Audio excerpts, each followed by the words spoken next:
Donc, bonjour, bienvenue à tous et à toutes. Aujourd'hui, on va parler sur la vascularisation, sur l'anatomie et la vascularisation artérielle des membres inférieurs. On va toucher l'artère. Donc, vous savez que l'aorte abdominale, elle se subdivise ou subifurque en deux, dans la région ombilicale, en artère iliaque primitive gauche et droite. Donc l'artère commune aux primitives, elle donne deux branches. Elle donne l'artère iliaque externe et l'artère iliaque interne. Et l'artère iliaque externe, donc au niveau de la région inguinale, elle donne l'artère fémorale commune et par la suite l'artère fémorale superficielle et l'artère fémorale profonde. Et par la suite, donc, au niveau de la région poplitée, elle donne l'artère poplitée. Et juste après, elle donne l'artère tibiale antérieure et le tronc tibio-péronnier qui va donner deux branches jambières. C'est l'artère péronnière et l'artère poplitée ou l'artère tibiale postérieure. Mais dans cette vidéo, on va étudier une branche de ces artères. Une branche qui malheureusement tout le temps, dans la plupart du temps, elle est négligée dans ce domaine, mais elle a une importance cruciale, c'est-à-dire une importance cruciale en matière d'exploration de certaines pathologies, surtout les pathologies urogénitales. C'est l'artère iliaque interne, c'est cette branche. Donc on va faire un petit zoom, on va faire un zoom sur cette artère, et on va l'étudier branche par branche.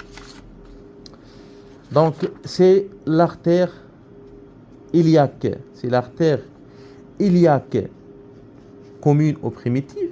Donc, elle donne l'artère iliaque externe qui va vasculariser, qui va assurer la perfusion d'alimentation de tout le membre, du membre inférieur.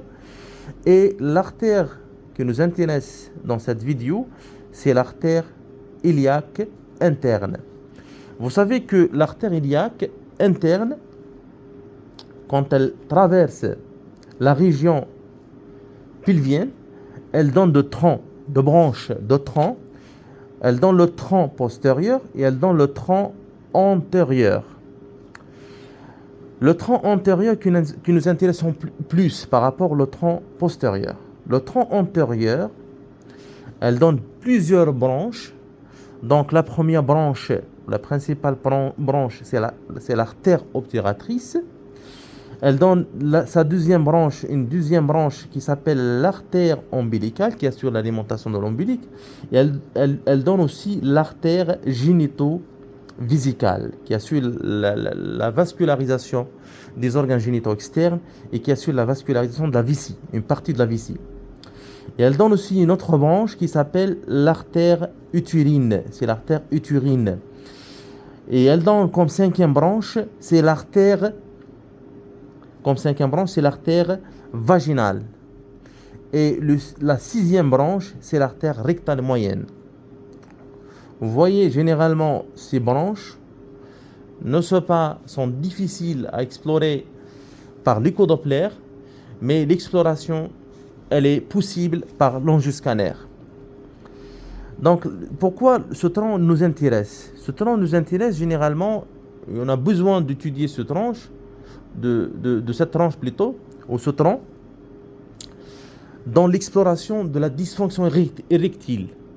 Parce que les sujets qui ont une insuffisance d'apport artériel, donc à l'échodoppler, quand on fait l'échodoppler pénien, aux stimulations pharmacologiques, si vous avez par exemple une obstruction ici, ou une sténose ici, ou une sténose qui touche l'artère iliaque interne, ou qui touche le tronc antérieur, généralement, il y aura un retentissement hémodynamique en aval.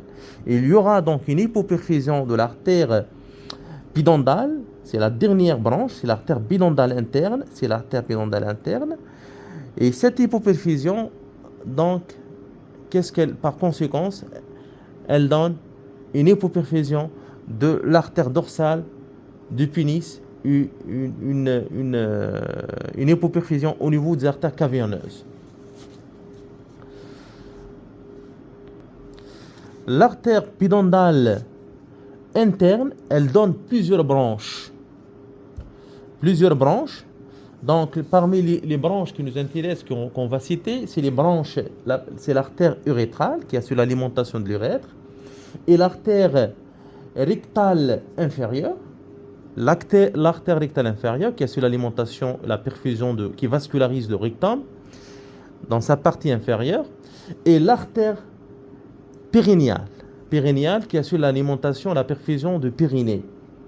Et l'artère gluteale, fissière, c'est l'artère fissière plutôt, dans l'inférieur. Et deux artères et deux branches qui assurent l'alimentation du pénis chez l'homme et qui assurent l'alimentation ou la perfusion du clitoris chez la femme. C'est l'artère profonde du pénis et l'artère dorsale du pénis chez l'homme, et l'artère profonde du clitoris et l'artère dorsale du clitoris chez la femme. Donc c'est un peu compliqué, mais c'est important dans notre domaine d'avoir des connaissances anatomiques sur cette branche qui est négligée malheureusement. Donc on va passer, on va mettre un mot, on va donner un mot sur l'artère iliaque externe. Vous savez que l'artère iliaque externe, avant qu'elle donne une artère fémorale commune, elle donne des branches aussi. Les principales branches qu'on va citer, c'est l'artère épigastrique inférieure et qui assure l'alimentation et la perfusion de l'ombilique et assure la perfusion de la paroi, une partie de la paroi abdominale. Et l'artère circonflexe, deuxième branche, c'est l'artère circonflexe inférieure, l'artère circonflexe plutôt iliaque profonde. Ces deux branches, c'est des principales de l'artère iliaque externe. Il y a d'autres branches qui ne nous intéressent pas. Donc, en totalité, en conclusion, il faut connaître le tronc, c'est-à-dire il faut avoir des connaissances sur le tronc postérieur et le tronc antérieur. Et la branche qui nous intéresse en plus, c'est l'artère pudendale interne. C'est l'artère pudendale interne qui assure l'alimentation des organes génitaux. Donc, merci pour l'attention et l'écoute. À la prochaine, Inch'Allah. Et j'espère que cette vidéo vous a plu. Et dans les prochaines vidéos, Inch'Allah, on va traiter d'autres branches et d'autres artères qui nous intéressent, que ce soit sur le plan artériel, que ce soit sur le plan veineux. Merci.